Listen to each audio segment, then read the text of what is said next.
Remember, we can come to literature at different points in our life and get new things out of it. Like you can read The Lion, the Witch, and the Wardrobe at third grade as a bedtime read aloud with your mom or dad, and then read it again in high school, and then read it again when you're 75 years old, and still get something wonderful out of it each time. So that is where the best literature comes in. And that's the great art that we want to expose our children to, is the kind of literature that's meaningful across your life.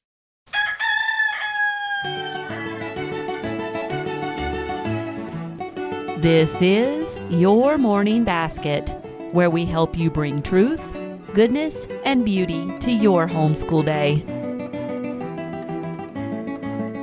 Hi, everyone, and welcome to episode 103 of the Your Morning Basket podcast. I'm Pam Barnhill, your host, and I am so happy that you are joining me here today. Well, on today's episode of the podcast, I am so excited to share a new resource with you. It's a resource for all parents, but especially for homeschooling parents. And in this book, author Cheri Blomquist has kind of broken down the classic children's literature canon, and she's laid out this objective canon for us to have a look, and she's going to explain a little more about what that means in the podcast. But these children's books that our children can be introduced to before they read the classic great books. The name of this resource is Before Austen Comes Aesop, the children's great books and how to experience them. And the wonderful thing is this is not just a collection of book lists, though it certainly is. It's also Cheri's own insights into why these books are important and why we might be harming our kids by pushing down adult books into the childhood years. But also it is an outline and a guide for homeschooling parents to use to show their kids how to read books and to create your own literature curriculum. So this is a really exciting resource, and I think you are going to enjoy our conversation today. Speaking of exciting resources, I have one for you.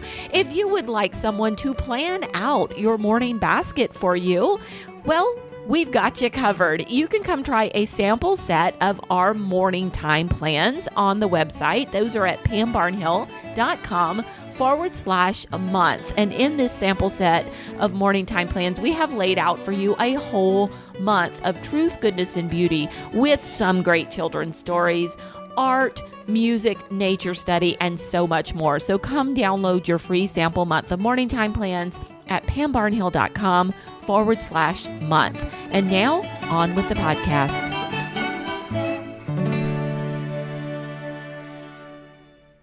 Cheri Blomquist is a homeschool mom, freelance writer, and a teacher with a degree in English education and the Bible from the University of Northwestern.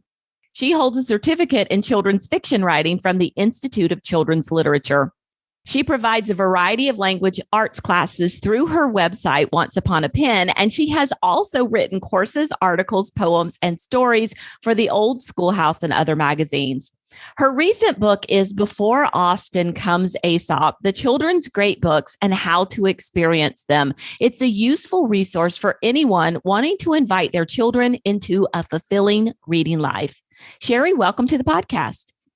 Thank you so much. We are so glad to have you here. Could you tell us a little bit about yourself and your homeschool years? I'm a Colorado almost native. I'm from Colorado, grew up there, lived all over the country. I began homeschooling in 2005 with my two oldest of five children. And I have been homeschooling most of that time ever since, with all of them. None of them have gone through homeschooling completely, but I've done homeschooling since 2005 for the most part, and now I am homeschooling my 7th grade son as well. And I have also taught in the homeschool community for most of those years in various homeschool co-ops and academies in both Minnesota and Colorado. Today, I am a freelance tutor where I teach my own courses, and I continue to teach for the homeschool community in a formal sense as well. So, yeah, and I've been writing since my childhood, so I've always loved fiction writing, and I do that whenever I can. I do have another book coming out in October. Oh, wow. So I'm pretty excited about that. And yeah, so I just keep up with my projects and my teaching for the most part, as well as taking care of my household and my homeschoolers. I love that. Okay. So what, you'll have to like give us a sneak peek. The book in October, is it also about children's literature, or have you gone off on another topic? No, this is a fictionalized biography of Maria von Trapp and the von Trapp family of Sound and Music fame. Oh, And it is the true story of the Von Trapp family, which is just as fascinating as the movie version, a Broadway version, which made a number of changes. But the real story is just as fascinating. So I'm excited to share that with the world. okay. That sounds totally awesome. So it's going to be out in October. So that means it's available. I think so. Okay. I think so. For pre-order? I don't have any specific date yet. So from the publisher. So I can't give any formal information about the title or the publication date yet. Okay. But it'll come out through Ignatius. Okay. We're going to be watching for that one then through Ignatius, who also published before Austen Comes Aesop. So tell me a little bit about why you decided to write this book on the children's great books. Well, it kind of came in two stages. The first stage was back in 2007, I believe. I began teaching for a local homeschool academy in Minnesota, and I was disturbed at how many adult books were being assigned to the 8th, 9th, 10th graders. And they were adult classics, like along the lines of Bronte and Dickens. And there were a lot of them. And that kind of disturbed me because I was like, how can they absorb this many in 1 year? And these are adult books. And, what about all these amazing children's classics that they might not otherwise read because they're at their level, but they're not reading them? So that kind of bothered me. And I continued to mull that over the years, and I became immersed in classical education. And I've always loved classic literature and modern literature, children's literature, that is. And in 2014, as part of my own education, just because I like to study various topics, I found a book on children's literature history by Seth Lair. I can't remember the exact title. I think it's Classic Children's Literature, A Reader's History, or something like that, by Seth Lair, who's a professor. And as I read the book, it's a straight history of children's literature from ancient times. And I began to think, if these are the books that have carried us through history, that have developed literary history in the children's realm, then there must be a counterpart to the Western great books canon that includes, like Dante and Milton and Shakespeare, those greats that we all want to have read. There must be a children's counterpart to that. What are they? Because there's so many amazing children's classics, and there are so many literature programs for homeschoolers that have so many different choices. And sometimes they just seem random. Like, why are we reading this book and not this book? Why is this curriculum not including this book, but it includes this book? And you start to wonder, is there some particular value to some books over others?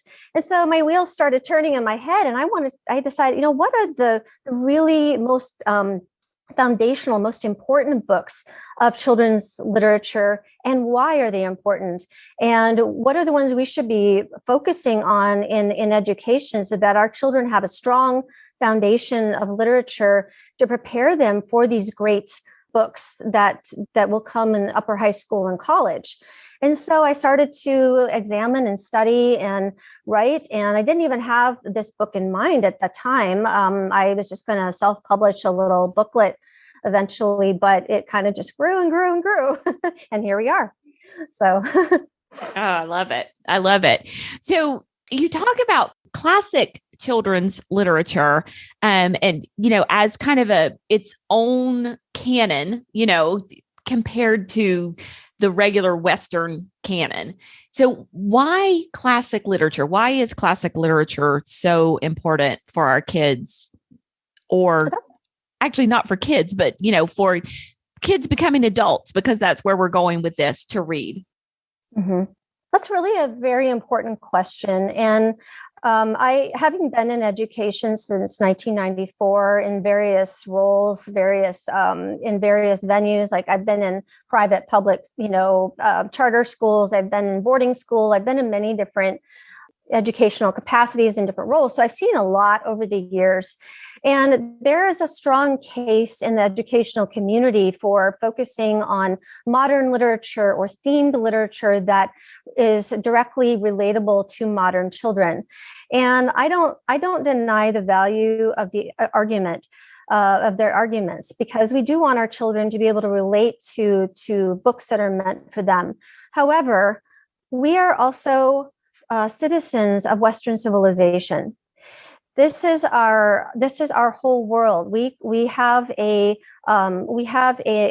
country that is founded in Western ideals, and that may not be a value to everyone in our society today, but the reality is that is who we are. That's where we've come from.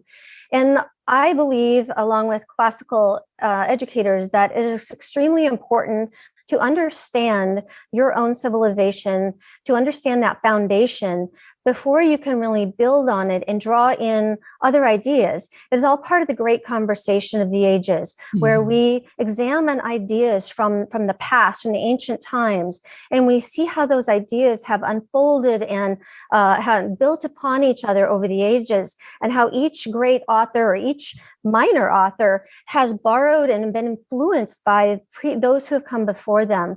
And it is this great conversation that has reached us to today, to where we are now. But if we don't, it's like not studying history. If you don't read the literature of the past and of what has made us who we are today, then you have less insight into today's literature, into today's history, and into today's civilization. So classic literature is important for helping us to understand ourselves and our own society.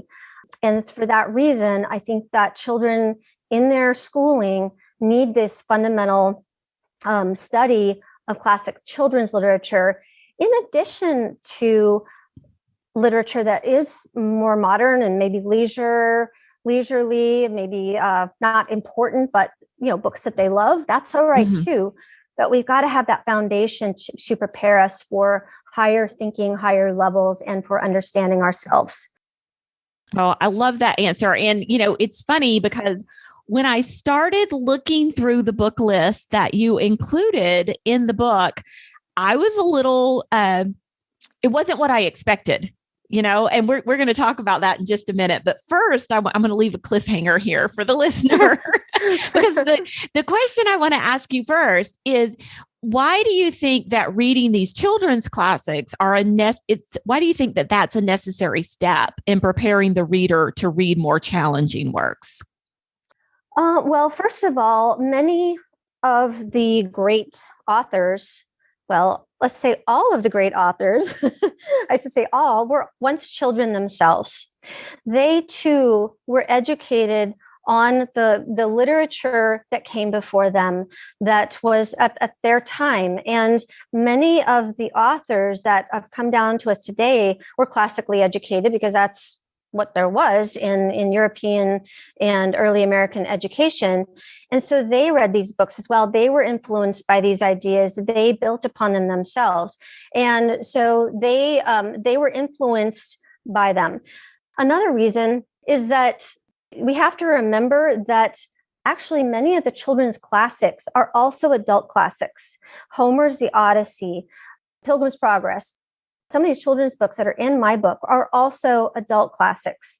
It's just that children have embraced them throughout the centuries and made them their own.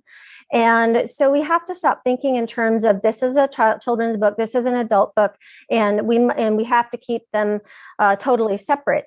That's not necessarily true. Art is art, and so some of the easier ones are necessary for leading us to the more difficult ones, but many of these cross over and they're meaningful to both adults and children.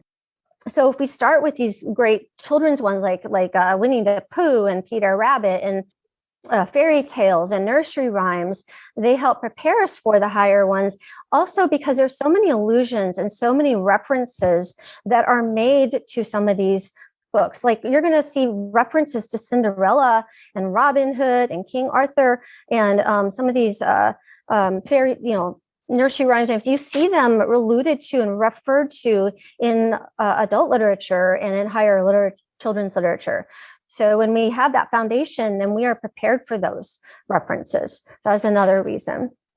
Oh, all great reasons. I'm sure there's other reasons too. I'm just, those are a couple at least to start with. Yeah. Okay. So when you talk about something like the Pilgrim's Progress, so this is something that comes up with homeschoolers. It's like, well, wait until they can read it for themselves and don't, read them some kind of chewed up and redigested children's version of it. But you actually talk about in the book, Little Pilgrim's Progress. So it's amazing. I love that book. Is my favorite, one of my favorites. Okay. So for you, Little Pilgrim's Progress, that's a children's classic, not necessarily just a regurgitated version of the Pilgrim's Progress. Well, let's just say it's an excellent children's retelling of the original. I wouldn't call Little Pilgrim's Progress a classic in its own right, but it is an excellent retelling that children can relate to. But I used to feel like abridgments and simplified versions were a bad idea. And I am kind of still a little squeamish about them because, of course, we want our children to read the real deal, not a shadow of the real thing, because the real one is what is the art. But I've come to feel it's a very good idea to maybe introduce children to the higher level classics in simplified children's versions, if you can get good ones, because getting the stories, getting them familiar with the stories can help make it easier to absorb the real versions when they are old enough. For example, the Odyssey, Mary Pope Osborne has an excellent Tales of the Odyssey series in which children can become familiar with the stories of Odysseus through the six volume series in a very simplified way. But they're great stories. And by the time they get old enough to read the full thing, the real Odyssey, then it might be easier to understand the difficult language in the translation. So, it's not a bad idea, I don't think. Yeah. Okay. So that's a great clarification because you mentioned the Odyssey earlier and I'm like, wait a second. But yeah, that's exactly what we did. We actually read the children's Homer a couple of different times. Another one. Yeah. And we did the Mary Pope Osborne on audio as well. And so, some really great versions. And we enjoyed Black Ships Before Troy, which of course is a retelling of the Iliad. Right. Yes. And that's probably even better writing than Osborne. She's probably writing for a 3rd, 4th grade level. Believe that the children's Homer is a little higher level and well written. Can't remember specifically on that, but that's what I seem to remember. Yeah. And my kids love those stories, just, very, very much so. Okay. So now my next question, how do you know which works should get priority? Because you've included in the book kind of this actually it's the bulk of the book, this extensive book list. And, at first, as I was looking through it, I was coming to selections where I was like, oh, I didn't expect that one in here. Oh, I didn't expect that one in here. And I think when it came right down to it, when I kind of evaluated what I was seeing in there, when we say kind of classic children's literature, we're not just talking about, sometimes you get these homeschool book lists that are only old books, only kind of, I don't know what's the word I'm looking for, like moralistic stories or moralistic tales or something like that. And they don't include any modern books, or you get a lot of historical fiction, which, by and large, that is what not on your list at all, with the exception of maybe Johnny Tremain and a few others. So how did you choose which books ended up on this list? Because some of these were a little surprising, The Outsiders and other things like that. Well, first of all, the last section, it's important to note that the title of that chapter is Noteworthy Books of the 20th Century, because not enough time has passed to call it a great book. the reason why we can call classics is because they have stood the test of time. These are books that are likely to stand this test of time because of their literary acclaim, because of their role in the development of children's literature, and just in the importance they have been in children's lives. That doesn't necessarily include books we like or agree with that are in line with our values. My book list is not subjective. I did not choose them based on what I felt should be part of the list, but I tried to be as objective as possible and look into history to determine what has actually been important in the great conversation in terms of children's literature.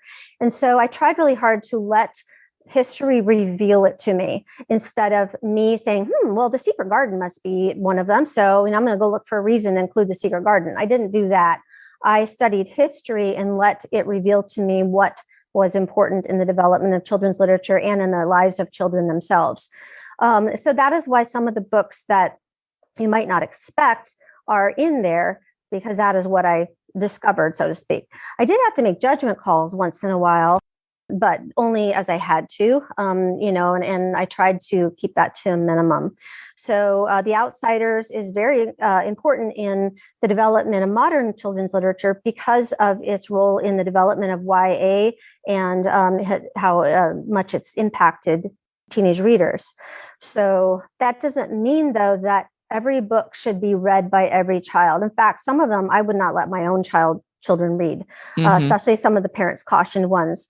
For some of them, I did not want to include on the list, but I had to preserve the integrity of the list, which is meant to be objective.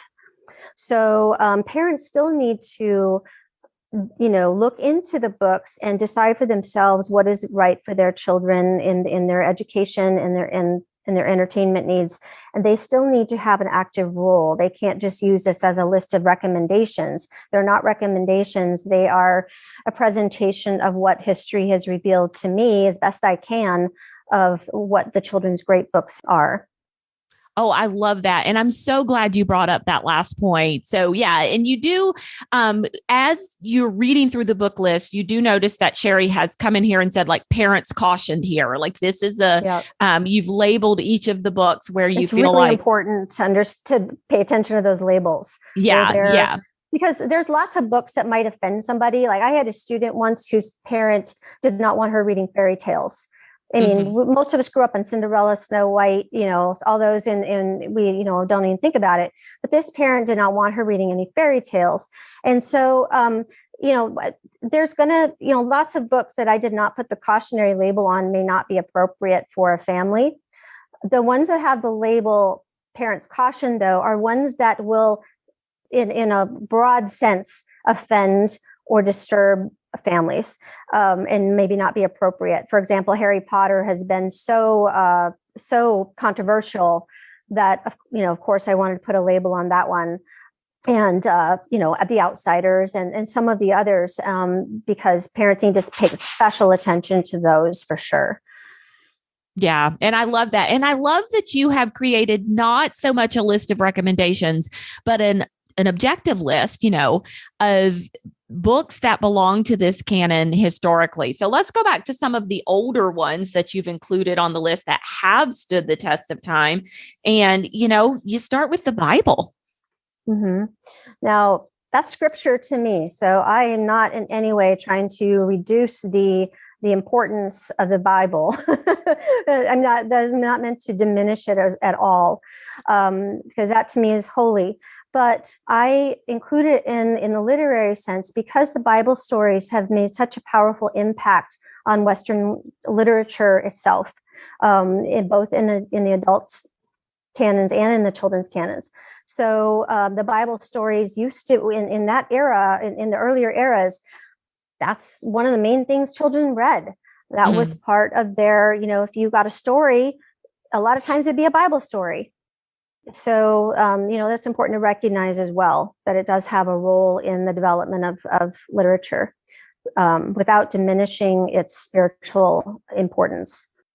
Oh, I love that. Yeah, that's really great. And then you move through the ages. You start with the ancients, and then you move into the Middle Ages as well.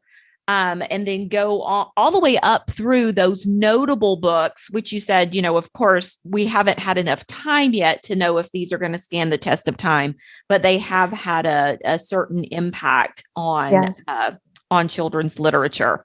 Mm-hmm. So, what are we getting wrong in regards to how most children are being introduced to literature throughout their educational journey?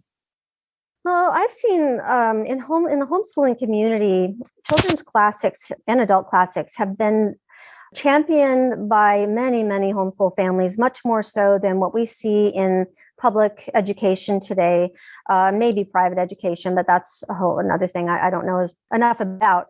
But homeschoolers, by and large, seem to embrace the classics for their literature study, and I think that's great. But what I have seen that has troubled me is that we tend to try to move our children into the adult literature. What I mean by that is literature that has really not been embraced by children in historically, but has been pretty firmly in the area of adults. And we tend to push our children into that literature kind of early, often before they've had a really strong foundation in the children's classics. So, for example, we might have a student reading in ninth grade Wuthering Heights without ever having read Alice in Wonderland or Treasure Island, which are key players in Western literature and both children in children's literature, and those have also impacted our culture, those two books. And so here we are moving to Bronte or Dickens without having that, really strong foundation in some of the major classics that have impacted children. And that has troubled me too, and I used to work in a bookstore. I used to work for Barnes & Noble and worked for them a few years. And I worked in the children's department for a lot of that time. And so I saw a lot about how families chose books and how children chose books, and there were always children, parents and adults who are like, I got to find something for this child. And to me, it's like there's something for everyone. I feel like a lot of kids are bypassing some of these major works like Winnie the Pooh and never reading these. And I wonder, what's going to happen? They grow up and they've never read Winnie the Pooh. If they don't have children, they might not ever read Winnie the Pooh. How do you grow up without reading Winnie the Pooh? And I'm not talking Disney. I'm talking the real thing by Right. Young. To read Winnie the Pooh is a delight, and even adults like Winnie the Pooh. And there's adult spin-offs of Winnie the Pooh. Like a Latin version and. So I just feel like a lot of kids are being pushed into the adult ones without ever having that strong foundation. Now, other kids do get a really strong foundation, so they might be ready for some of these adult classics, Bronte, Dickens, Shakespeare, and so on. Earlier than maybe some other children, because they've read so much in the children's classics, and maybe they can make that bridge sooner than some others. But that's the main thing I've seen is it's bothered me is just too much adult literature too soon. And by adult literature, I mean adult literature that has not crossed over to children's literature as well. Yeah. So, yeah. And I would make an argument that Winnie the Pooh, honestly, and it's just this example of pushing it down. You take a 4 or 5-year-old and you sit there and try to read Winnie the Pooh with them. And it's like, Pooh is best appreciated by a more snarky 9-year-old. That's when they really start to get the humor in it. And then as an adult, I'm sitting there listening to it with my kids because we always do the audio version of that one because the all of the accents, it's so much easier to listen to than read as far as I'm concerned. I don't do accents. Yeah. Oh. And, but we just love it. We're rolling on the floor as 11, 12-year-olds and me being much older than 11 or 12. And I think it's really wasted on a 4-year-old or 5-year-old. So. Well, remember, we can come to literature at different points in our life and get new things out of it. Like you can read The Lion, the Witch, and the Wardrobe at 3rd grade as a bedtime read aloud with your mom or dad, and then read it again in high school, and then read it again when you're 75 years old, and still get something wonderful out of it each time.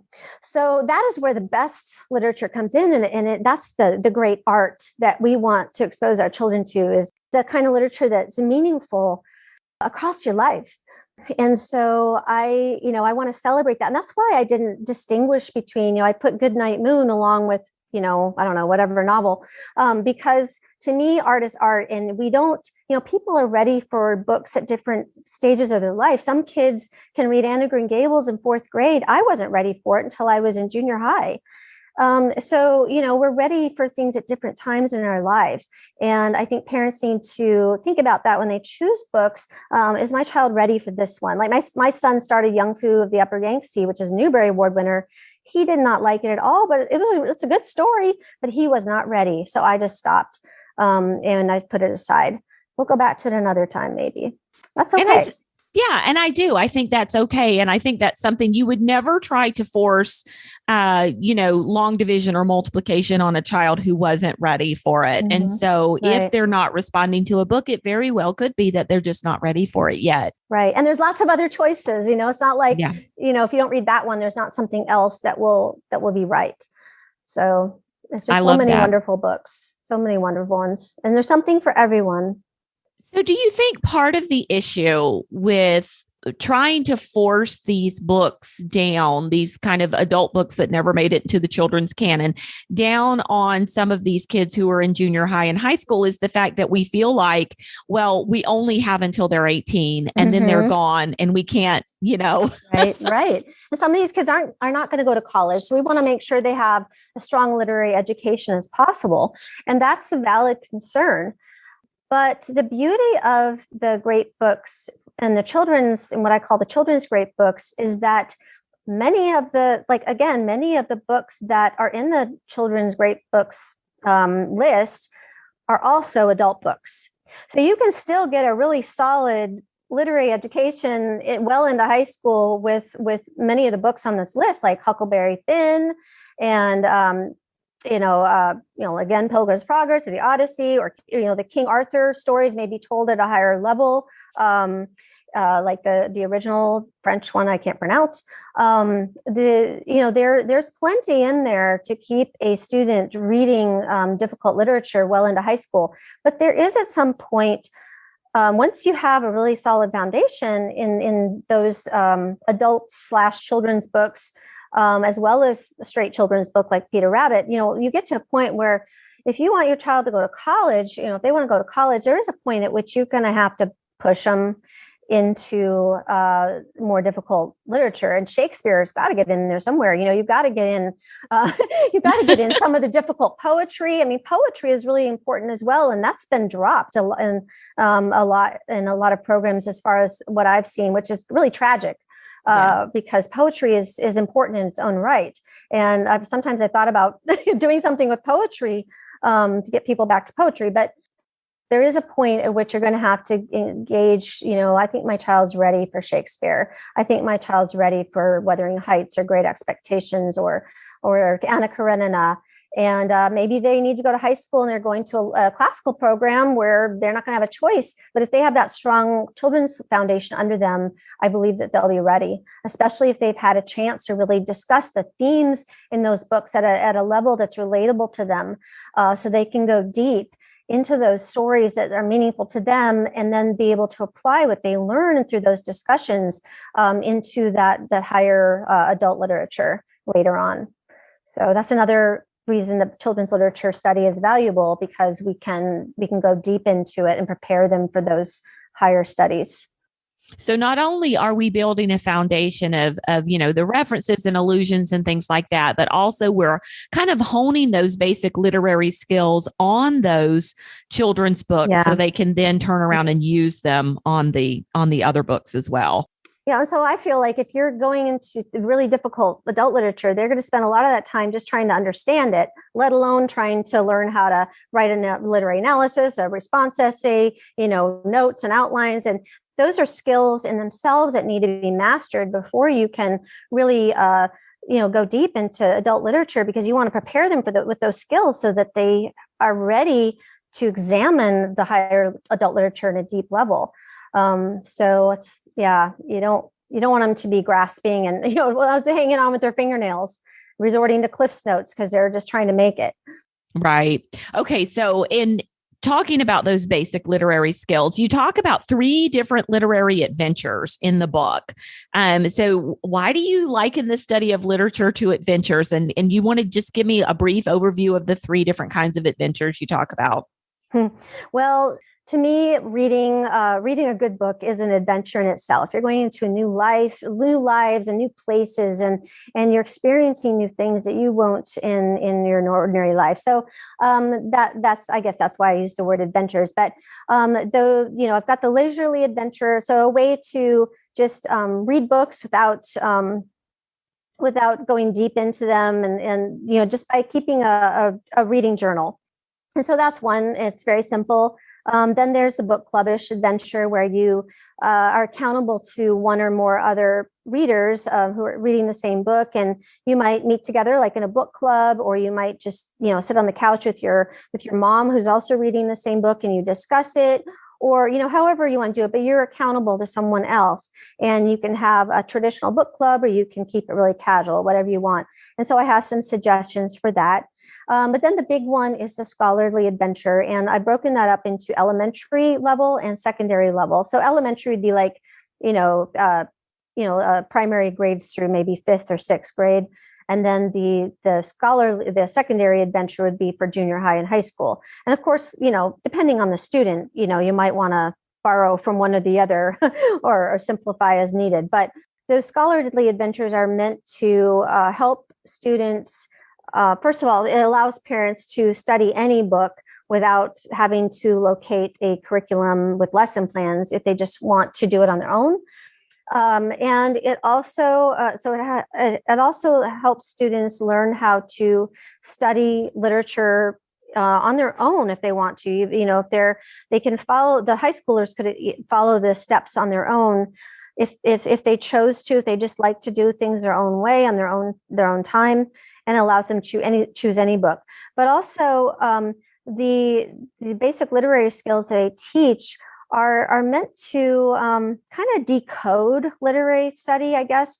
And I based it on Mortimer Adler's classic How to Read a Book, which was published in, I want to say the 1940s. I'm not sure, but it is a major classic about active reading skills. And it is still a classic, but it's very difficult to read. It's really college level. So I thought for a long time about trying to make that book accessible so that that classic could be made accessible to grade school students and homeschoolers. And so essentially I took his ideas and I used my own education as an English education skills, in teaching English, and then also Benjamin Bloom's taxonomy of learning, of how human beings learn. And I kind of put those together to give a roadmap for parents and students to study a book on their own based on Mortimer Adler's classic and Benjamin Bloom. So there's like how to annotate, how to take notes, how to do an outline if you want, how to write a literary analysis essay. And so I lead students through an independent study of the books, and parents can pick and choose from them. They don't have to do all of them to get value from that.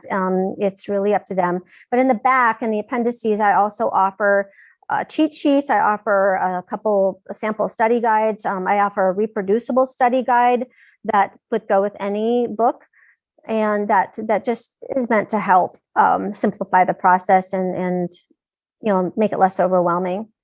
So, yeah. And you have created a wonderful resource here for homeschooling parents who, maybe don't want to go out and buy a literature curriculum. And I know that a lot of times I spend the money on a literature curriculum and I feel like we're just rushing through all of these books, where what I would really like, what you're talking about.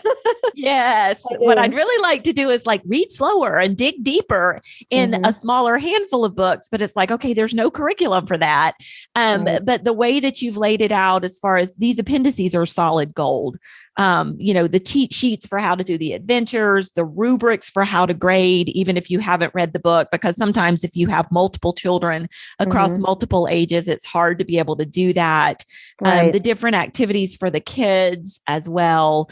Yeah. And you just lay out how to do it and kind of make it really doable for homeschooling parents. So I do appreciate that. I did my best. I hope it helps people. That is my goal, is to help people go deeper into this wonderful art called literature, and to really be able to enjoy it as works of art in a meaningful way, instead of just this dry academic subject that we kind of rush through, like you said. And I want to make it accessible. So that's my goal. I love it. So the book can be found in Amazon and most bookstores, most places you buy books, correct? I'm honestly not sure. I think it might be at Barnes & Noble too, and Ignatius Press. I know it's on Amazon. I just don't know about bookstores because I haven't actually gone to look for my own book. If not, I am sure that they could order it for you. But yes, always through Ignatius Press, the publisher, as well. And I believe we got our copy from Amazon. So we will link to that in the show notes. And we will also link to Cheri's website as well, Once Upon a Pen, where she offers more insights and some classes there. So Cheri, thank you so much for coming on today and just chatting with me about children's books and this great resource that you've created for homeschooling parents. Oh, thank you so much for having me. It's been an honor.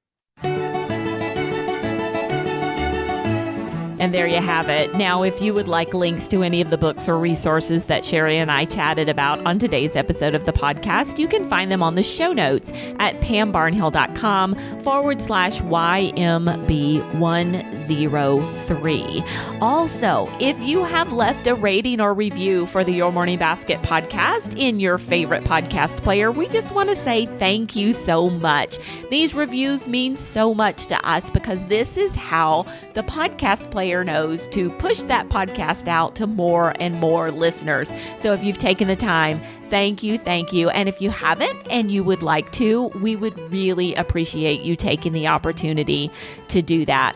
Now, I'm going to be back in a couple of weeks with a solo episode. I do believe this is the first time we've ever done this on Your Morning Basket, but it's a solo episode about what happens if you are stuck in a rut with your morning time. We're going to have 5 different ways for you to mix up your morning time routine and get out of that rut.